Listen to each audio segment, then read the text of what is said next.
감사합니다. 오늘 우리에게 주시는 말씀 디모데후서 3장 13절에서 17절, 역대하 19장 1절에서 3절 말씀을 보겠습니다.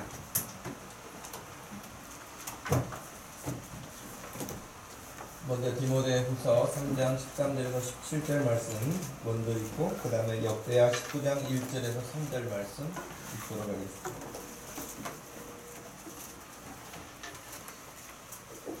먼저 디모데후서 3장 13절에서 17절 말씀을 읽겠습니다. 악한 사람들과 속이는 자들은 더욱 악하여져서 속이기도 하고 속기도 하나니, 그러나 너는 배우고 확신한 일에 거하라.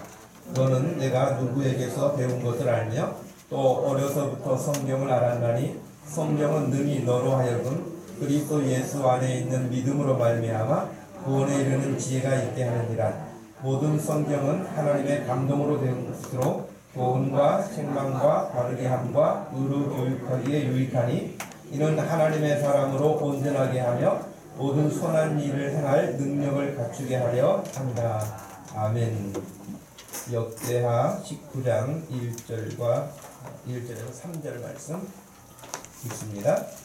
유다 왕 여호사밧이 평안히 예루살렘에 돌아와서 그의 궁으로 들어가니라. 하나님의 아들 선견자 예후가 나가서 여호사밧 왕을 맞아 이르되, 왕이 악한 자를 돕고 여호와를 미워하는 자들을 사랑하는 것이 옳으니까. 그러므로 여호와께로부터 진노하심이 왕에게 임하리이다. 그러나 왕에게 선한 일도 있으니, 이는 왕이 아세라 목산들을 이 땅에서 없애고 마음을 기울여 하나님을 찾음이니라 하였더라. 아멘.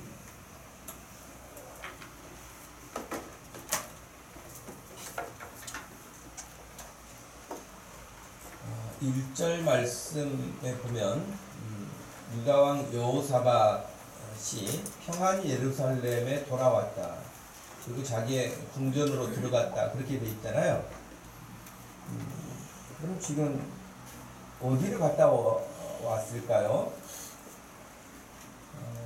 오늘 성경을 좀 우리가 여러 곳을 같이 보아야 할 터인데, 성경책을 여러분 가지시고 찾아봐야 될 것 같습니다.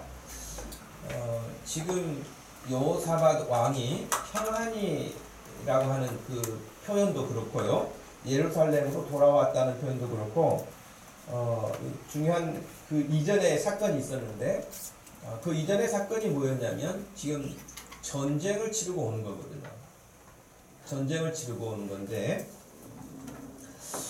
그것도 북쪽 이스라엘과 함께 동맹을 맺어서 전쟁을 치르고 온 것입니다.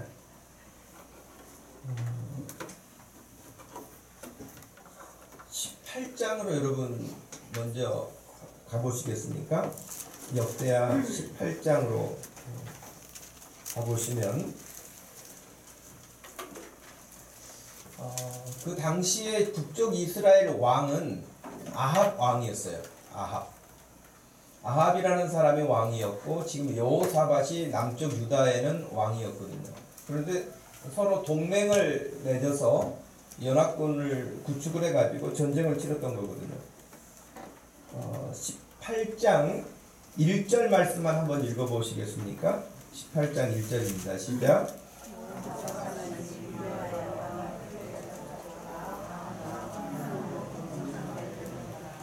예.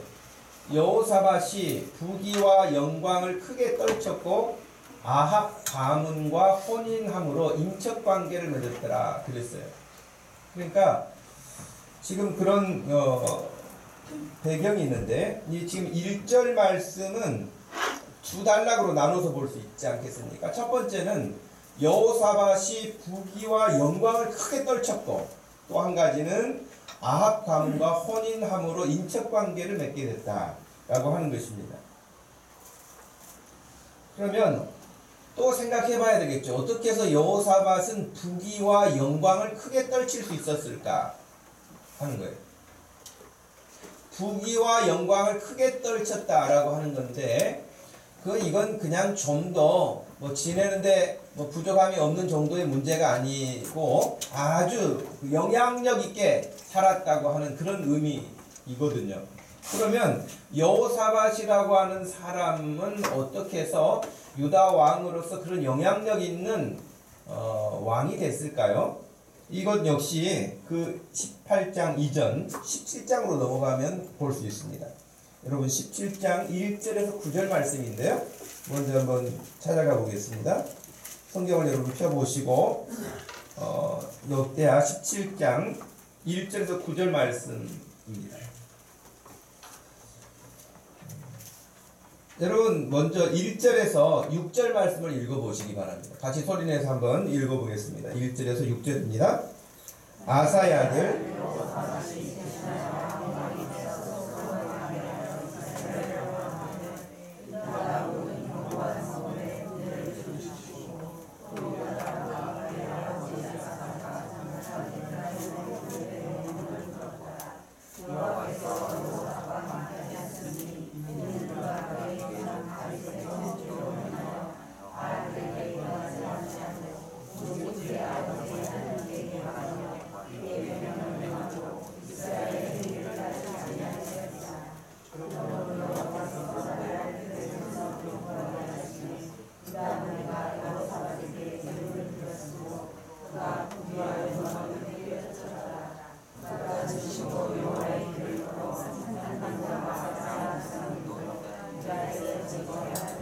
아멘. 자, 여기 말씀 보면 어떻게 해서 여호사밧 왕이 부귀와 영광을 크게 떨치게 됐는지의 원인, 그 배경에 대해서 충분히 설득력 있게 이해하도록 하고 있습니다. 그것은 첫 번째 3절 말씀에 보니까 여호와께서 여호사밧과 함께 하셨다는 거예요. 하나님이 함께하는 사람과 함께하지 않는 사람은 큰 차이가 있습니다. 물론 겉으로는 여러분 별 차이가 없어 보일 수도 있고요. 어떤 면에서는 하나님을 안 믿는 사람들이 더 잘 나가는 것처럼 보일 수도 있고 세상을 더 재미나게 사는 것처럼 보일 수도 있어요. 그리고 실제적으로 어떤 사람들은 자신들이 교회 다니고 하나님 믿는 사람보다 훨씬 재미나게 산다고 생각하는 사람들도 꽤 많습니다. 그것이 자기네들로는 지혜로움이고 혹은 자기들의 능력이라고 생각할 수도 있고 어떤 생각을 기본을 갖고 있든지 간에 하나님 없이 살면서도 웃고 사는 사람들, 즐겁게 사는 사람들, 여행하는 사람들, 세상에 부귀와 영광을 갖는 사람들 꽤 많죠. 근데 여러분 그 끝이 뭐겠습니까? 언제까지 부귀 영화를 누리겠습니까? 언제까지 건강하겠습니까? 언제까지 젊겠습니까? 언제까지 자기가 하고 싶은 대로 다 하겠습니까? 너무 유효 기간이 짧아요. 한정되어 있어요. 그러니 하나님께서 함께하는 사람과 하나님이 함께하지 않는 사람의 삶은 그냥 이 땅에 살 때는 별 차이가 없어 보일지 모르고 오히려 하나님을 안 믿는 사람들이 더 능력 있게 보일지도 모르지만 그것은 거기까지입니다. 그러나 지금 이 땅에서도 여호사밧이라고 하는 이 사람은 이스라엘의 남쪽 유다의 왕이 되어서 하나님이 그와 함께 하셨으니 이는 그가 그의 조상 다윗의 처음 길로 행하여 다윗의 처음 길로 행하였다라고 하는 것은 철저하게 하나님의 말씀을 따랐다는 이야기거든요. 바알들에게 구하지 아니하고 오직 그의 아버지의 하나님께 구하며 그의 계명을 행하고 이스라엘의 행위를 따르지 아니하였음이니라 그랬어요. 그러므로 여호와께서 나라를 그의 손에서 견고하게 해주셨다. 하나님이 견고하게 해주시는 인생과 자기가 자기의 인생을 견고하게 하려는 사람과는 차이가 많죠. 그랬더니 하나님을 철저하게 섬긴 이 여호사밧에게 하나님께서 견고하게 하시고 동행해 주시고 또 그를 복되게 하심으로 5절 후반부에 보니까 유다 무리가 여호사밧에게 예물을 드렸으므로 그가 부귀와 영광을 크게 떨쳤더라.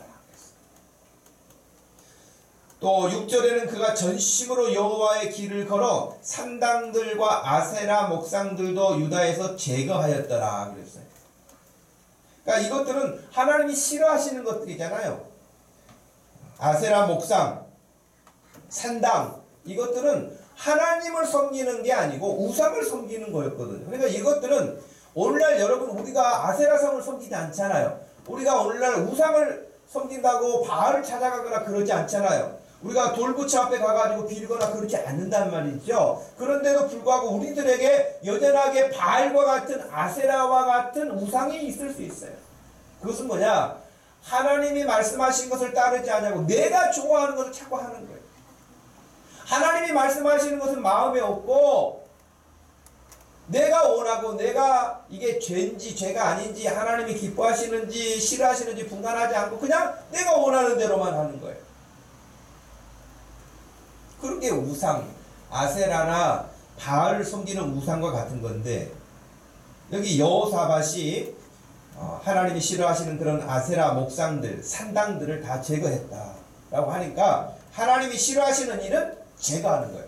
여러분의 삶 가운데서도 하나님이 싫어하시겠다 생각되는 거 있으면 여러분 제거하는 거예요. 그것이 오늘 우리가 이 말씀을 통해서 교훈받는 거예요. 아까 우리가 디모데후서 3장 16절과 17절 말씀에 분명히 그렇게 말씀하셨잖아요. 하나님의 말씀, 성경은 하나님의 감동으로 되었고 그것이 우리를 교훈한다는 거예요. 오늘 우리가 이 말씀을 읽음으로 교훈을 받아요. 아, 여호사밧처럼 하나님을 섬길 때는 이렇게 섬겨야 되는구나 라는 교훈이 있는 것이죠. 여러분 혹시 여러분의 삶 가운데서 제거해야 될 우상은 없을까요? 현대인들에게 우상이 없을까요? 어떻게 보면 이 농경시대였던 이 시대보다도 훨씬 우상이 다양화되어서 많습니다.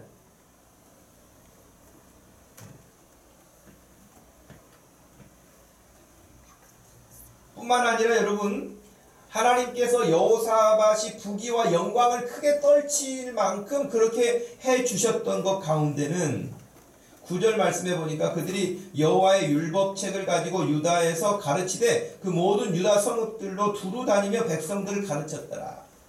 그러니까 산당을 제거하는 것뿐만이 아니고 하나님의 말씀을 계속 가르칠 수 있도록 지도자들을 세웠어요. 왕으로서 하는 굉장히 중요한 일을 한 것이죠. 왕이 되어가지고 자기 혼자 그냥 권력만 권력욕에 취해서 자기 혼자 즐겁고 자기 혼자 그냥 마음껏 누리고 사는 것이 아니라 하나님이 이 나라를 내게 맡겨주셨으니 이 나라를 어떻게 해야 될 것인가 하면서 하나님의 말씀을 가르칠 수 있도록 지도자들을 각 성에 다 세우고 그리고 그 말씀을 따를 수 있도록 왕으로서의 역할을 잘 수행했던 것입니다. 심지어는 10절 이하에 여러분 보십시오. 이렇게 나와 있습니다. 10절 이하에 여호와께서 유다 사방의 모든 나라에 두려움을 주사 여호사밧과 싸우지 못하게 하셨다 그랬어요. 아예 유다 여호사밧 왕을 생각하면 그 주변 나라의 사람들이 이거 유다하고 괜히 싸웠다가는 본전도 찾을 수가 없어. 백전백패야. 예를 들면 이런 두려운 마음을 갖게 해서 아예 전쟁이 없을 겁니다.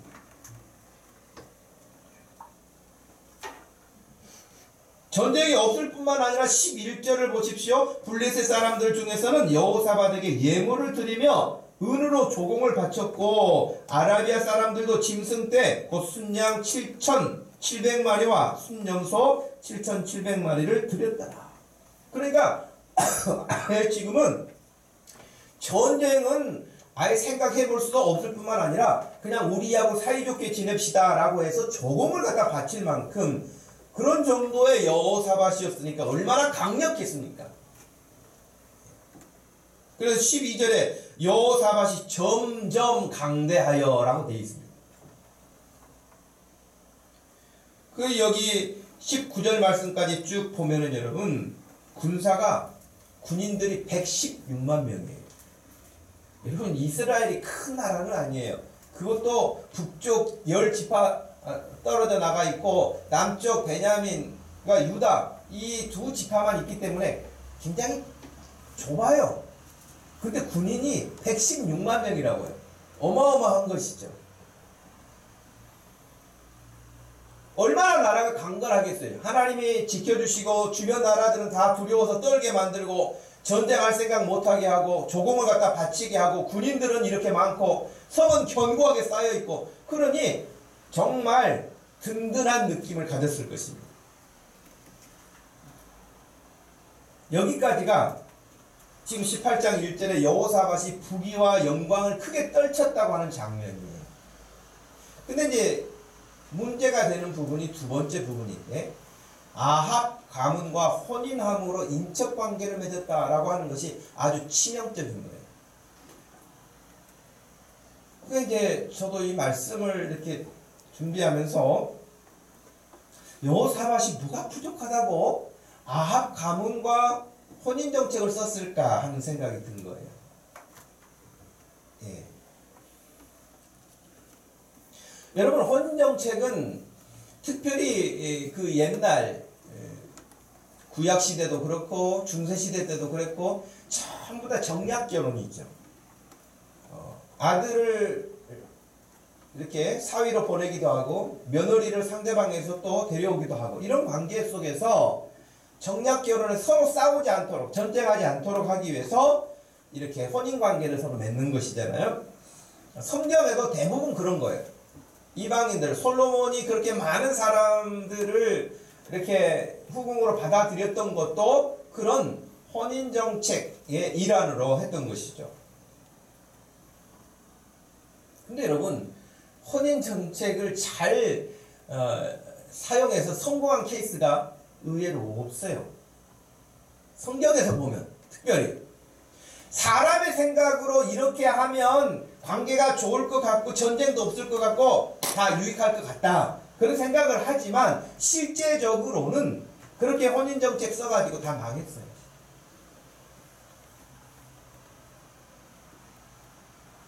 여러분 아합이 누굽니까?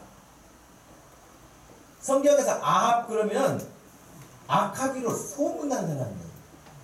어느 정도 악했는가? 여러분 열왕기상 16장으로 가보겠습니다. 어느 정도 악한 왕인지 열왕기상 16장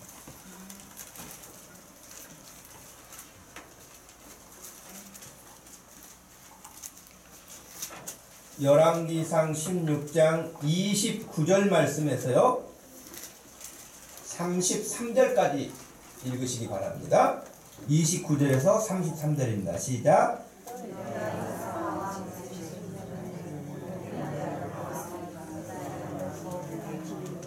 오므리 아들 아합이 사마리아에서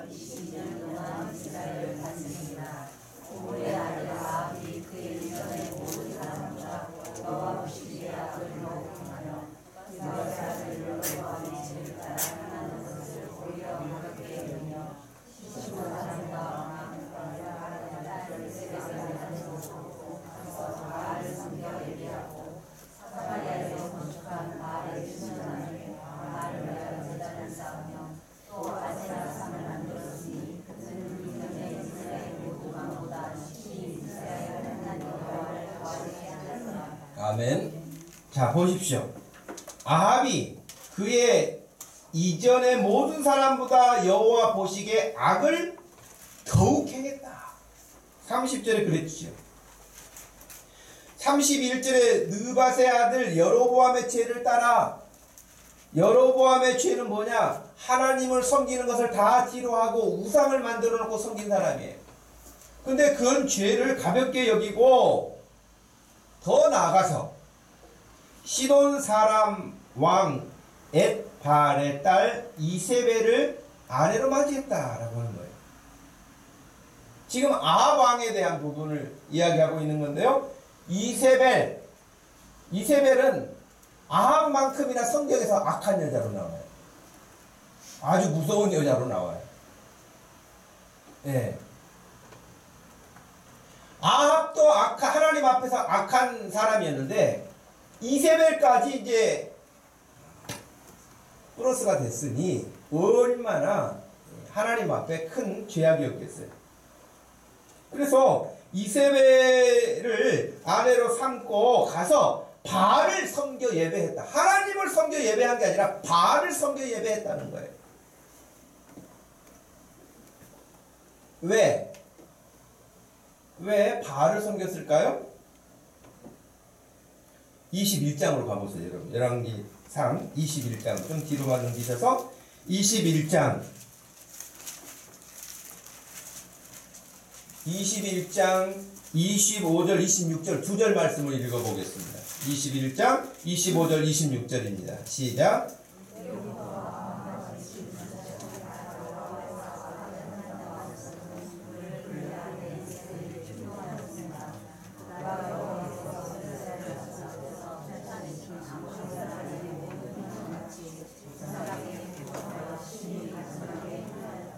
예, 아멘.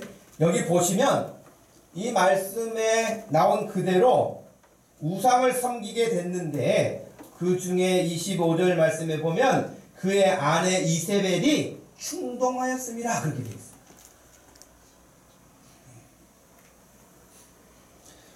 요즘에도 그렇죠. 요즘에도 집에 다 남자와 여자가 결혼을 하고 그러면 옛날 어른들은 그 좋지 않은 것을 막 가르쳤어요. 그래가지고 결혼하면은 초기에 상대방을 제압해야 된다 그래가지고 남자들에게 상을 한번 들어 엎어라고 이렇게 가르친 사람도 있어요. 그것이 무슨 기선제압이라고. 조금 마음에 들지 않으면 핑계를 대가지고 상을 들어 엎거나 막 이렇게 강하게 공포 분위기를 조장해가지고 상대방이 꼼짝 못하게, 그것을 무슨 지혜라고 가르쳤을까요? 또 그걸 따라서 한 사람들도 있어요. 여기 계신 분들 가운데 상을 엎은 사람은 없을 줄로 믿습니다. 예. 여러분, 그것처럼 서로 주도권을 쥐려고 하는 싸움이 있다는 것이죠. 그런데 오늘 말씀도 보면 이 아합이라고 하는 사람도 악한 사람인데 여자가 더 센 것 같아. 그때도 그랬지만 지금도 다 여자들 말 들어야 편안하다고 그러잖아요. 왜? 남자들이 속이 없어서 그런가? 철부지라 그런지. 속이 없어요? 철부지예요? 뭐가 그랬든지 간에 남자들은 좀 단순한 면이 있는 것 같아요. 그래서 다음 일을 별로 생각하지 않고 지금 당장 눈앞에 보이는 거, 아이들처럼 좋은 일, 편한 일, 이런 것들만 우선 생각하는 그런 경향들도 있죠. 그래서 그렇든 저래서 그렇든지 간에 여자 말을 들어야 이렇게 평안하다, 문제가 덜 생긴다, 그런 이야기를 할 만큼이니까 그때도 이세벨의 말을 들은 거예요.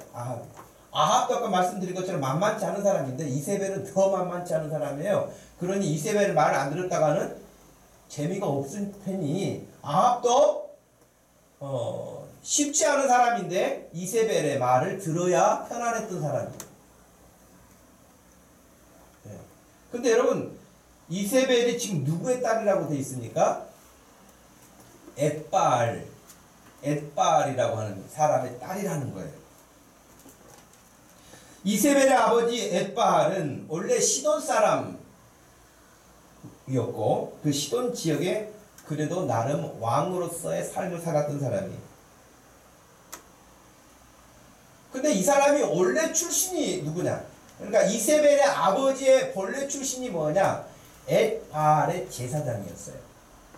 그러니까 우상을 섬기는 엣바알이라고 하는 그 이름의 뜻도 뭐냐면 바알과 함께한다, 바알을 사랑한다, 그런 의미예요. 그러니까 이세벨의 아버지가 그런 사람이었어요. 그런 우상을 섬기는 신전에서의 제사장이었는데 나중에 이제 자기가 왕까지 된 거거든요.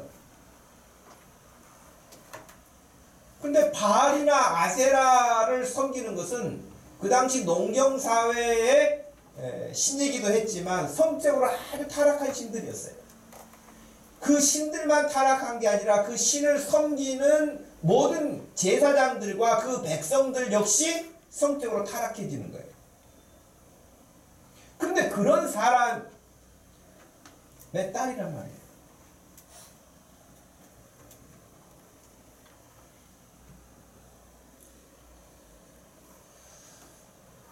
참 여러분 그 쉬운 일이 아니죠.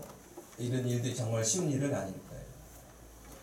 여호사밧이 참 부족함이 없어 보이는데 하나님 말씀을 그렇게 따르고 하나님이 함께 하시고 하나님이 부강하게 하시고 부족하게 없을 것 같은데 왜 아합 가문과 혼인을 하게 되었을까라고 하는 것은 정말 미스터리예요. 물론 이제 생각을 더듬어 본다면 늘 북쪽 아수르라든지 더 강대국들이 많거든요. 남쪽 유다는 남쪽에 있고 북이스라엘은 지금 북쪽에 있고 북이스라엘 위쪽으로 시리아라든지 지금의 이라크, 이란 이런 나라들이 다 그 위쪽에 있던 나라들이어서 괴롭혔거든요. 그러니까 북쪽 이스라엘하고 이렇게 친밀감을 갖게 되면 완충 역할을 해주잖아요. 중간에 완충 역할을 해주니까 정치적으로 그런 것을 생각했을지도 몰라요. 근데 결국에는 여호사밧의 아들 여호람이 있었고 아합과 이세벨 사이에 딸 아달랴가 있었는데 둘이 결혼을 시켜요. 그래서 이제 사돈관계가 되는 거예요.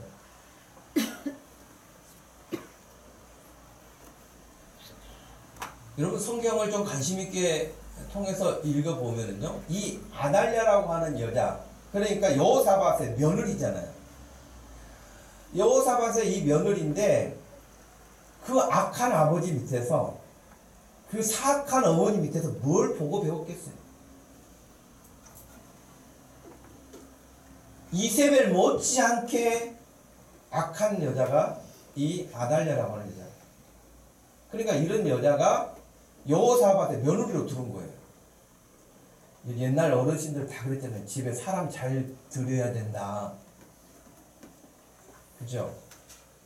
여러분이 시집 오셨든지 시집을 가셨든지 장가를 오셨든지 장가를 가셨든지 결혼해가지고 여러분 상대방 집이 더 유익해요. 여러분 때문에 더 골치 아파요. 유익하기를 바랍니다. 지금부터라도. 네? 아멘. 네. 여러분 한 사람이 어떤 사람이 들어오느냐에 따라서 다르단 말이죠. 근데 아달랴가 시아버지 여호사밧이 살아있을 때에 힘을 못 써요. 왜? 여호사밧이 온체 하나님 말씀을 붙들고 나름대로 강건하게 살기 때문에 아달랴가 힘을 못 쓰다가 여호사밧이 죽고 이제 아들 요람이 왕이 되니까 기회는 이때다 싶어서 본색을 드러냅니다. 본색을 드러내서 좌지우지해요. 완전히. 근데 요람이 아버지를 따르지 않고 와이프 아달랴의 말을 따라가지고 누구처럼 사냐면은 아합처럼 살아버려요. 장인처럼 사는 거예요. 장인처럼. 자기 아버지는 하나님을 너무나 잘 섬겼던 왕인데 그 아버지를 따르지 않고 장인을 따른다니까요. 그 악한 아합을 따라요.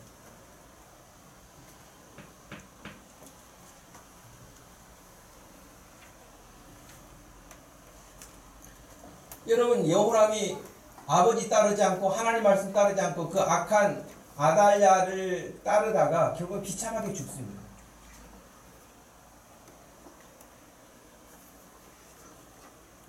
여호람의 아들이 있었어요. 아하시아인데 이 아하시아도 이제 엄마의 영향을 또 극하게 받았겠죠.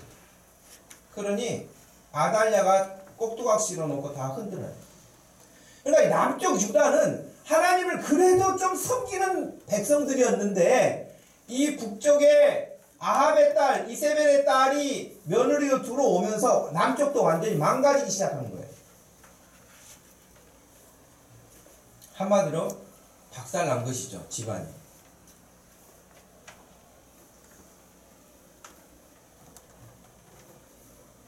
자, 이런 지금 여호사밧이라고 하는 왕은 그 지금 아까 전쟁터에서 돌아왔다 그랬잖아요. 어떻게 해서 전쟁에 참전하게 됐는가라고 하는 것은 여러분 다시 역대하 18장으로 가서 보겠습니다. 역대하 18장으로 가시면은 왜 여호사밧이 전쟁에 참전하게 됐는가라고 하는 것이 나옵니다.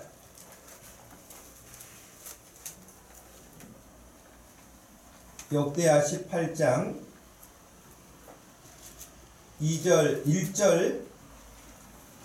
1절 말씀에서 3절 말씀까지 먼저 읽어보도록 하겠습니다. 시작.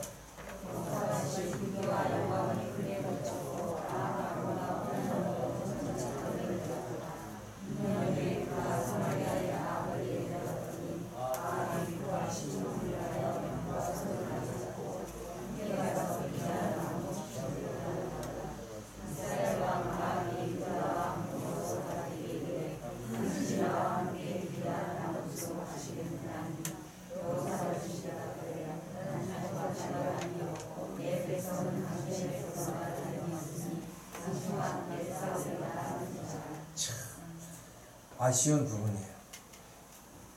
예. 그래서 여러분 아까 우리가 읽었던 19장 1절과 3절 말씀, 특별히 2절 말씀에서 뭐라고 책망을 받았습니까?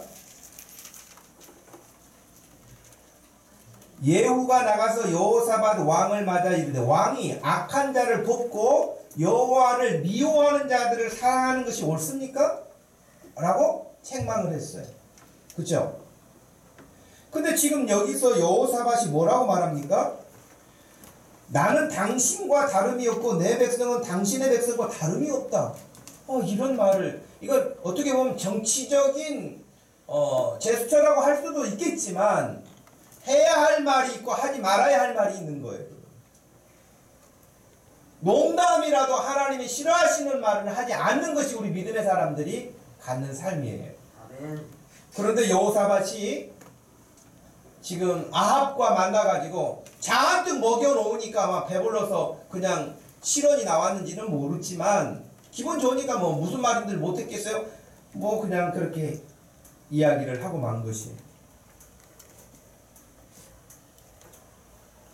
그랬더니 여호사밧은 그래도 하나님을 섬기는 사람이었기 때문에 그의 삶에서 4절 이하에 보면 이렇게 됩니다. 여호사밧이 또 이스라엘 왕에게 이르되 청하건대 먼저 여호와의 말씀이 어떠하신지 오늘 물어보소서 하더라. 아합에게 그렇게 권했어요. 그랬더니 5절에 아합 왕 이스라엘 왕이 이에 선지자 400명을 모으고 그들에게 이르되 우리가 길르앗 라못에 가서 싸울 것인가 말 것인가 이렇게 물었어요. 그랬더니 올라가서 싸우십시오 라고 권면합니다. 그리고 말하기를 하나님이 그 성읍을 왕의 손에 붙이시리라 대답했습니다. 여기 선지자 400명이 한 가지 의견을 냈는데 전쟁하십시오. 하나님이 이기게 하십니다. 그렇게 한 거예요. 400명. 더 이상 물어볼 게 뭐가 있어요? 선지자 400명이 다 그렇게 지금 아합 왕이 물어보니까 올라가서 싸우면 우리가 100% 승리합니다. 그랬더니 여호사밧이 6절에 물어봐요. 선지자가 이제 없습니까? 다 온 겁니까? 물어봤어요. 그랬더니 7절에 아합 왕이 여호사밧에게 이르되 아직도 아물라의 아들 미가야라고 하는 사람이 있는데 그로 말미암아 여호와께 물을 수는 있지만 그가 내게 대하여 좋은 일로는 예언을 하지 않으니 항상 나쁜 일로만 예언을 하기 때문에 내가 그를 미워합니다. 그랬더니 여호사밧이 이르되 왕은 그런 말씀을 마소서 하여튼 권하기는 해요. 여호사밧이. 근데 아합이 자기가 원하는 대로 예언을 안 해주니까 미워한다는 거예요. 그래서 여호사밧이 그러면 안 됩니다. 그래서 결국에는 아합 왕이 미워하고 있는 선지자를 부릅니다. 그래서 미가야가 예언을 하게 됩니다. 근데 선지자 미가야가 와서 예언을 하는데 400명이 예언한 것하고는 정반대로 예언을 합니다. 물론 그 내용은 제가 여러분이 관심 갖게 개인적으로 읽어보시고요. 결국에는 미가야가 보니까 하나님의 그 보좌에 하나님이 부르시는 그 영들이 있는데 그 미가야가 이렇게 환상 중에 보는 거예요. 보니까 누가 아합을 꿰어서 죽게 할 것인가 하는 그런 하나님이 그렇게 말씀하세요. 그랬더니 곧바로 나타납니다. 내가 가서 그렇게 하겠습니다. 라고 하는 이야기가 그 역대하 18장에 쭉 나옵니다. 20절 말씀에 보니 이렇게 돼 있어요. 한 영이 나와서 여호와 앞에 서서 말하되 내가 그를 꿰겠습니다 하니 여호와께서 그에게 이르시되 어떻게 하겠느냐 하시니 그가 이르되 내가 나가서 거짓말하는 영이 되어 그의 모든 선지자들의 입에 있겠습니다. 그런 거예요. 여러분, 사탄의 가장 큰 특징이 뭐라고 그랬죠? 거짓말이에요. 아담과 하와를 속였던 것도 뭡니까? 거짓말이죠. 거짓말을 그 입에 두겠다는 거예요. 400명의 선지자들 입에 다 거짓을 넣겠다는 거예요. 그러니까 그 사람들은 다 거짓을 말해요.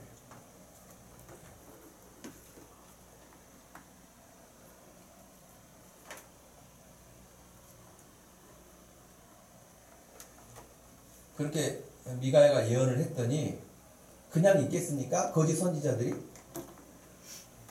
절대 그냥 있지 않죠. 22절에 보니까 그나아나의 아들 히드기야가 가까이 와서 미가야의 뺨을 치며 이르되 여호와의 영이 나를 떠나서 언제 너한테 그렇게 말씀하시더냐 그러면서 뺨을 칩니다. 그러니까 거짓 선지자가 하나님의 참된 선지자의 뺨을 치는 거예요. 여러분 그 출입문 문을 좀 열어서 환기를 시키시기 바라요.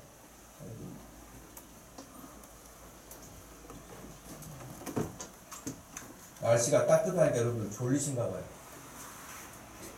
네.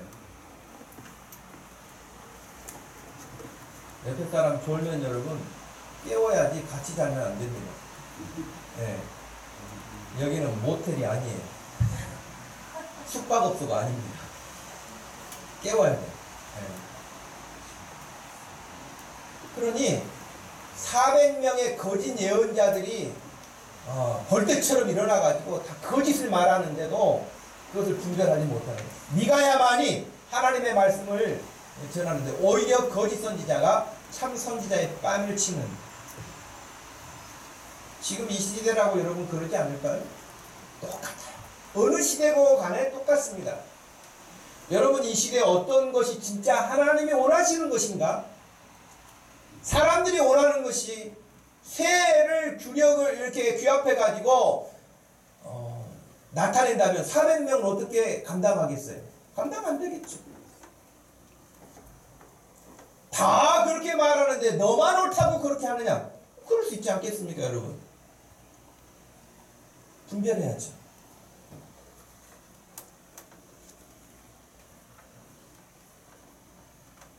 심지어는 여러분 아합이 뭐라고까지 말을 하냐면 26절에 왕이 이같이 말하기를 이놈을 옥에 가두고 내가 평안히 돌아올 때까지 고난의 떡과 고난의 물을 먹게 하라. 죽지 않게만 줘라. 내가 이 전쟁에 나가서 400명이 예언한 것처럼 반드시 승리하고 돌아와서 그놈을 내가 이놈을 죽이겠다. 그런 거예요. 참된 예언을 했던 선지자 미가야를 옥에 가두고 그렇게 말을 한 거예요. 그랬더니 미가야가 27절에 이르되 왕이 참으로 평안히 돌아오시게 된다면 그래.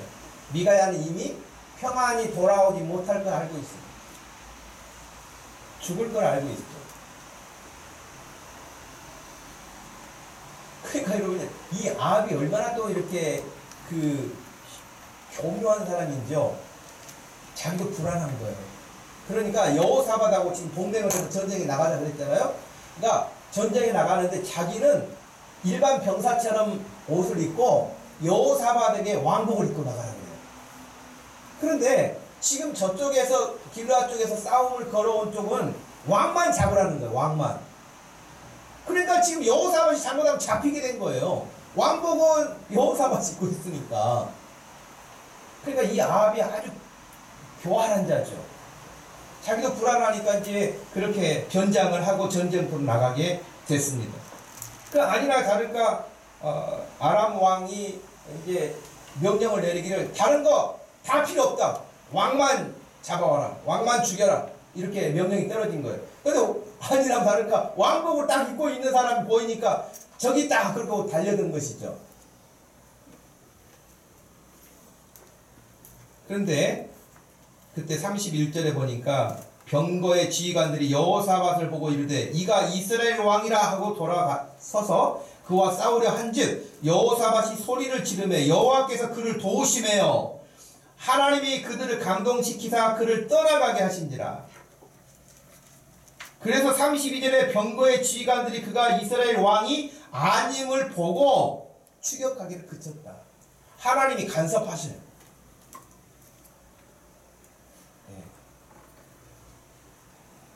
그런데 33절에 보니까 한 사람이, 그러니까 아람 군대에 한 사람이 무심코 활을 당겨 이스라엘 왕의 갑옷 솔기를 쏜지라. 왕이 그의 병거 모든 자에게 이르되 내가 부상하였으니 내 손을 돌려 나를 진중에서 나가게 하라 하였으나 이날의 전쟁이 맹렬하였으므로 이스라엘 왕이 병거에서 겨우 지탱하며 저녁 때까지 아람 사람을 막다가 해가 질 즈음에 죽었다.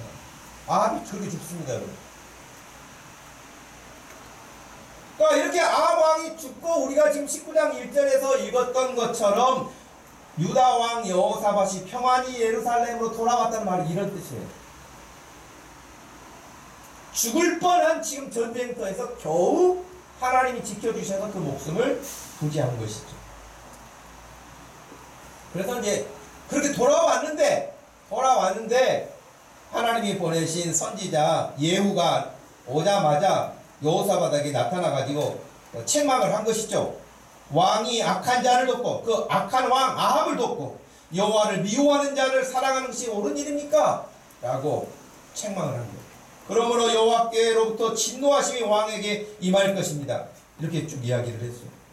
이 책망을 받고 여러분 여호사밧의 아버지는 어떻게 했습니까? 그 인생 말년에요. 자기 책망한다고 옥에 가둬버렸어요. 그런데 여호사밧은 그렇게 하지 않아요.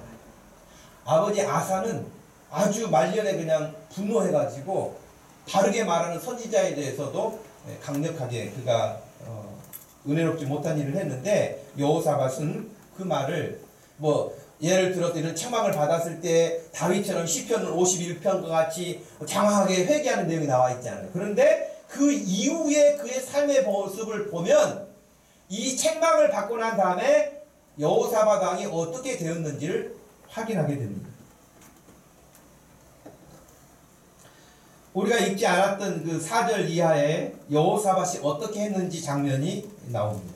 책망을 받고 난 다음에 여호사밧이 예루살렘에 살더니 다시 나가서 브엘세바로부터 에브라임 산지까지 민간에 두루 다니며 그들의 조상의 하나님 여호와께로 돌아오게 하고, 그러면서 왕이 직접 나가서 하나님의 말씀을 가르쳐.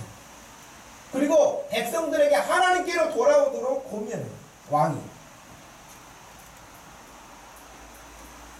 또 뿐만 아니라 6절에 재판관들을 세우면서 너희가 재판하는 것이 사람을 위하여 할 것인지 여호와를 위하여 할 것인지 잘 살펴야 된다. 너희가 재판할 때 여호와께서 너희와 함께 하시기 때문이다. 그래서 재판도 공의롭게 하라고 순시를 합니다. 7절 그런즉 너희는 여호와를 두려워하는 마음으로 삼가 행하라. 우리의 하나님 여호와께서는 불의함도 없으시고 치우침도 없으시고 뇌물을 받는 일도 없으시다. 그러니 너희들 뇌물 받고 그렇게 하면 안 된다. 재판관들에게 그렇게 명령하고 있습니다. 또 9절에 그들에게 명령하여 이르되 너희는 진실과 성심을 다하여 여호와를 경외하라. 여러분 우리나라도 이렇게 되면 얼마나 좋을까요? 사법부 재판관들에게 이렇게 명령하고 재판관들이 정말 이런 두려운 마음을 가지고 공의롭게 한다면 얼마나 좋을까요?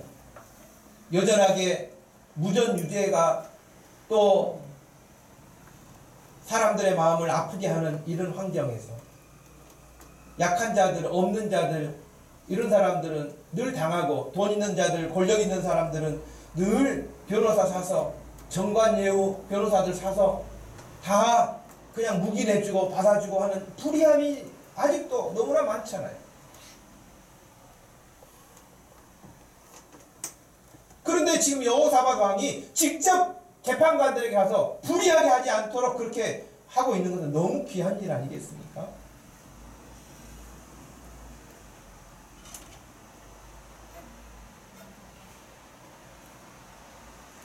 뭐 거기 여러분이 쭉 읽어보시면 되고요. 여호사밧이 책망을 받고 난 다음에 또 20장에 넘어가면 전쟁이 일어납니다. 전쟁이 일어나는데 19장에 여호사밧이 직접 하나님의 말씀을 가르치고 재판장들에게 정의롭고 공의롭게 하라고 했던 그 사람이 진짜 그런 마음을 가지고 살았는지 안 왔는지는 전쟁이 일어나 보면 알아요. 그런데 20장에 넘어오면 전쟁이 일어나게 되는데요. 그는 더 이상 사람을 의지하지 않습니다. 북쪽의 이스라엘과 동맹도 하지 않습니다. 그리고 20장 1절 이하에 보면 그 외 모압 자손과 암몬 자손들이 마온 사람들과 함께 연합군을 형성해 가지고 여호사밧을 공격한 거예요. 그건 여러분이 한 나라도 아니고 지금 세 나라가 연합군을 전선을 펴가지고 돌아오니까 얼마나 두렵겠어요. 할 수만 있다면 그래도 북쪽이 가깝잖아요. 그러니 얼마든지 손을 내밀 수 있잖아요. 근데 예후가 지금 하나님의 말씀으로 책망을 했기 때문에 그것을 더 이상 하지 않은 거예요. 인간적으로 보면 얼른 손 내밀 수 있을 것 같은데 안 한 거예요. 이게 하나님의 말씀을 책망을 받아들인 사람의 삶인 거예요. 자기 방식, 과거에 살았던 대로 살지 않는 거예요. 하나님이 말씀하신 대로 사는 거예요. 그래서요, 20장 3절에 보면 여호사밧이 두려워하여 여호와께로 낯을 향하여 간구하고 온 유다 백성에게 금식하라고 공포해요. 이스라엘 군사를 의지하지 않고 동맹하려고 하지 않고 하나님께 얼굴을 향하고 하나님께 도움을 구하도록 자신만이 아니라 모든 성도들에게, 모든 백성들에게 다 그렇게 금식까지 명하고 공포를 합니다. 4절 유다 사람이 여호와께 도우심을 구하려 하여 유다 모든 성읍에 모여와서 여호와께 간구하더라. 할렐루야. 네.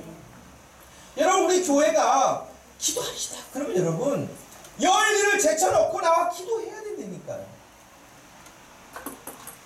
바쁩니다. 선약이 있습니다. 이게 있습니다. 저거 다 있지요. 없는 사람이 어디 있겠어요. 다 일정이 있습니다. 그러나 우리가 기도합시다. 그러면 여러분 다 그 일들을 제쳐놓고 나와서 기도해야 될 줄로 알고 그런 믿음 되기를 축복합니다. 여러분, 지금 여호사밧 왕이 그렇게 명령을 내리니까 온 백성들이 그동안 말씀을 배웠잖아요. 그들도. 그렇죠? 성읍에 돌아다니면서 말씀을 가르쳤다고 했잖아요. 그러니까 그들도 말씀을 진짜 받은 거예요. 그러니까 금식하자고 할 때 금식하는 것이죠. 그렇지 않으면은 이 어려운 시기에 무슨 금식입니까? 북쪽 지금 이스라엘에 가가지고 화친을 요청하십시다. 우리도 가서 싸워준 적 있지 않습니까? 얼마든지 그럴 수 있잖아요. 그러지 않았어요. 백성들도 여호사밧 왕처럼 같은 마음을 품고 기도한 거예요. 금식한 거예요. 5절에 보니까 여호사밧이 여호와의 전세뜰 앞에서 유다와 예루살렘의 회중 가운데 서서 이르되 우리 조상들의 하나님 여호와여, 그러면서 하나님 앞에 그가 왕이 기도합니다. 그러면서 누가 이 세상에서 강자라 할지라도 하나님과 맞설 사람이 어디 있겠습니까? 라고 하나님을 전적으로 신뢰하는 기도를 올립니다. 그러면서 12절에 보면 중간에 우리를 쳐들어온 무리는 큰 무리인데 우리가 대적할 능력이 없고 어떻게 할 줄도 알지 못하고 오직 지금 주님만 바라보고 있습니다. 라고 기도해요.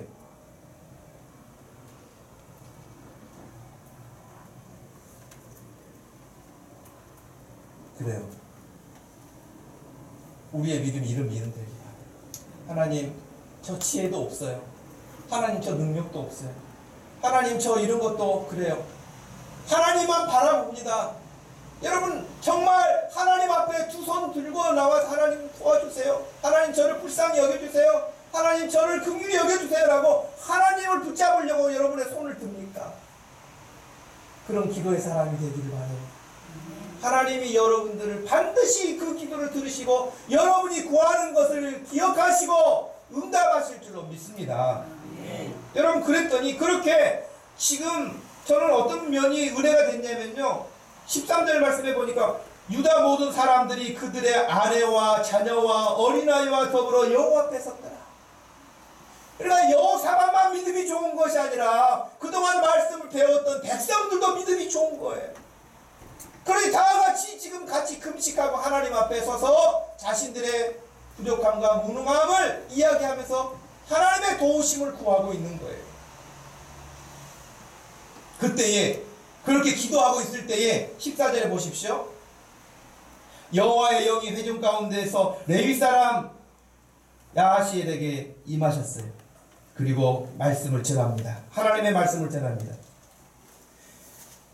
15절 말씀에 여호와께서 이같이 너희에게 말씀하시기를 너희는 이 큰 무리로 말미암아 두려워하거나 놀라지 말라. 이 전쟁은 너희에게 속한 것이 아니요 하나님께 속한 것이니라. 아멘. 여러분, 지금 아무것도 할 수 없다고 자기들의 무능함을 가지고 하나님 앞에 도움을 구하고 있을 그때에 하나님의 성령께서 감동하심으로 예언을 하게 하신 겁니다. 너희들 두려워할 거 없다. 구름대처럼 벌떼처럼 몰려온다 할지라도 아무것도 두려워할 거 없다. 이 싸움은 내가 한다. 17절 이 전쟁에는 너희는 싸울 것이 없다. 여러분, 전쟁인데 싸울 게 없대요. 전쟁인데 우리가 가서 할 일이 없대요. 그러면서 17절에 여호와가 구원하는 것을 보라. 하나님이 어떻게 일하는 것을 보라고 그들에게 말합니다. 18절에 여호사밧이 몸을 굽혀 얼굴을 땅에 대니 온 유다와 예루살렘 주민들도 여호와 앞에 엎드려 여호와께 경배하고. 역시 은혜롭잖아요. 왕이 하나님을 경외하는 모습을 보고 다 같이 그렇게 백성들도 따라서 하나님을 향합니다. 20절 여호사밧이 서서 이르되 유다와 예루살렘 주민들아 내 말을 들을지어다. 너희는 너희 하나님 여호와를 신뢰하라. 그리하면 견고히 서리라. 그의 선지자들을 신뢰하라. 그리하면 형통하리라. 아멘. 여러분, 지난주에도 말씀드렸지만 이 정도의 여호사밧의 믿음이면 얼마나 훌륭합니까? 왕인데 교만하고 자기 권력을 가지고 함부로 하지 않았습니다. 하나님 말씀 앞에 하나님의 사람 선지자가 전하는 그 메시지 앞에 그는 엎드렸습니다. 우리는 약합니다.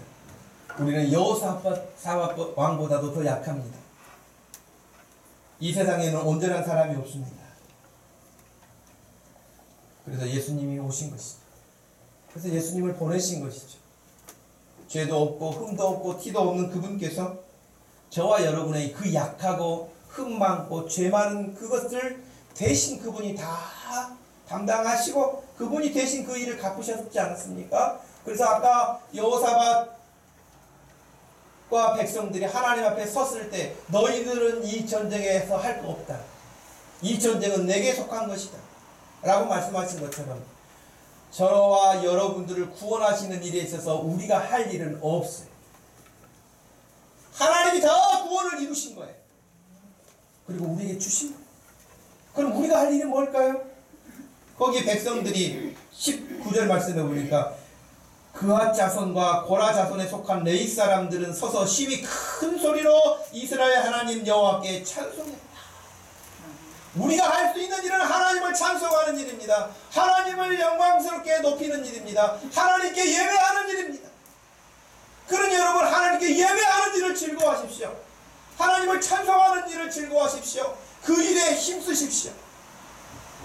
그것이 저와 여러분이 해야 할 일입니다. 아무 값없이 우리에게 구원을 선물로 주신 하나님 앞에 우리가 할 일은 하나님의 위대하심과 하나님의 큰 은혜를 찬양하는 일입니다. 그것이 말씀을 교훈받고 책망받아서 하나님 앞에 어떠한 삶을 살아야 할 것인지를 아는 사람들의 삶이라고 할 것입니다. 여러분, 오늘 이 말씀을 또 통해서 우리도 하나님 앞에 더 귀한 마음으로, 여호사밧과 같은 마음으로, 또 우리 주님이 우리에게 주신 마음으로 더 주님을 잘 섬겨보고 싶은 마음이 없으십니까? 정말 주님을 더 찬양하고 싶은 마음이 없으십니까? 정말 주님 앞에 더 좋은 예배를 드리고 싶은 그런 마음이 없으십니까? 여러분, 그런 마음을 품는 자들에게 우리 하나님께서 큰 복으로 함께 하실 줄로 믿습니다. 기도하겠습니다. 하나님 아버지, 하나님께서 저희들에게 베풀어 주신 크고 놀라운 은혜는 어떻게 무엇으로도 다 표현할 수가 없습니다. 하나님, 사람의 생각은 늘 불안하고 두려워해서 사람의 꾀를 내고 사람을 의지하고 권력을 의지하고 세상을 의지하려고 하는 유혹들이 많습니다. 그러나 여호사밧이 오늘 책망받은 이후에 보여주었던 태도처럼 하나님 앞에 손 들고 나와서 아무것도 할 수 없다고 고백하고 주의 도우심을 구할 때에 주님이 그 기도를 기쁘게 들으시고 내가 이 전쟁의 책임자로 내가 대신 싸우겠다고 말씀하신 그 일들을 보게 됩니다.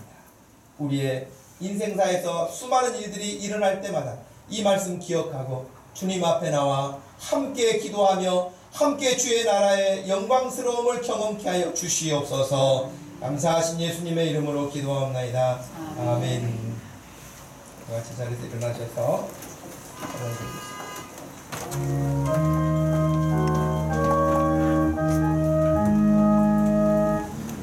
성전을